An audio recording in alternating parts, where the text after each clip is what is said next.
possible breakthrough may finally be emerging in the US-Iran crisis. American and Iranian officials are now discussing a preliminary memorandum of understanding that could extend the current ceasefire for another 60 days and open the door to negotiations aimed at permanently ending the war. US officials told Al Jazeera that the framework agreement still needs final approval from President Donald Trump. If finalized, it would mark the most significant diplomatic progress since fighting erupted earlier this year and triggered a wider regional crisis stretching from the Gulf to Lebanon. Axios first reported the proposed framework, which the White House later confirmed to Al Jazeera. According to reports, the proposed agreement includes unrestricted shipping through the Strait of Hormuz and an end to the US naval blockade on Iranian ports.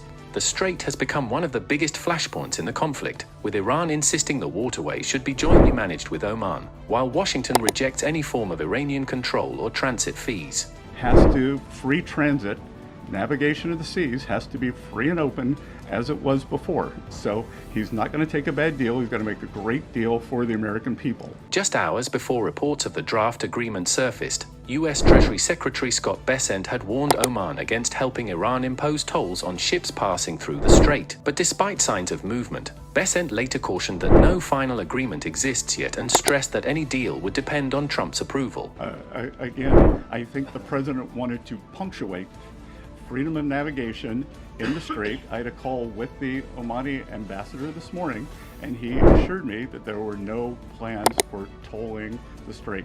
Iranian media also appeared cautious. Tasnim news agency, citing a source close to negotiations, denied claims that a final agreement was imminent. The report said Tehran would formally inform Pakistani mediators and the Iranian public if any agreement is completed. Pakistan has been playing a central mediation role in recent weeks, maintaining communication with Tehran, Washington, Beijing, and Gulf capitals. The proposed framework reportedly also requires Iran to commit to not pursuing nuclear weapons. But Tehran says it has already made that position clear repeatedly. Iranian President Masoud Pezeshkian said on Thursday that Iran is not looking for nuclear weapons, but added that Tehran would not engage in diplomacy with humiliation. Major disputes still remain unresolved, including US sanctions, Iran's uranium enrichment program, missile production, and the future of Iran's highly enriched uranium stockpile. Washington wants Iran's nuclear program dismantled entirely, while Tehran insists it has the right to enrich uranium under international law. Another major obstacle is Lebanon.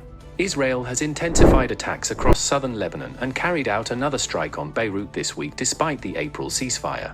Hezbollah has also escalated drone attacks against Israeli forces operating in southern Lebanon. Iran has previously indicated that any broader regional truce must include Lebanon, adding another layer of complexity to already fragile negotiations.